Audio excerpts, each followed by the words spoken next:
Good afternoon friends. আজ হচ্ছে বেগুন ভাজা, ডাল, মটরের ডাল। আমরা আজকে নিরামিষ খাই। আর হয়েছে ডাটা, আলু, বেগুন দিয়ে শুক্তো, পোস্ত, পোস্ত। আর বানাচ্ছি কষা কষা আলুর দম। দেখো, কষা কষা আলুর দম হচ্ছে। তারা ভালোবাসো কড়াইশুঁটি দিয়ে,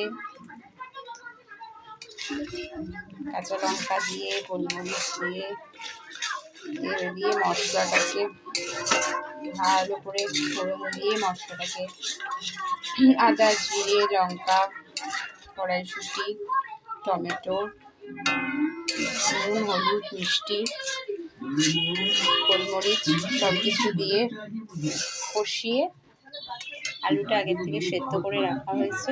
এবার আলুটা দিয়ে দেবো, দিয়ে হালকা একটু জল দেবো, গরম জল দিয়ে কষা কষা করে আলুর দম রেডি।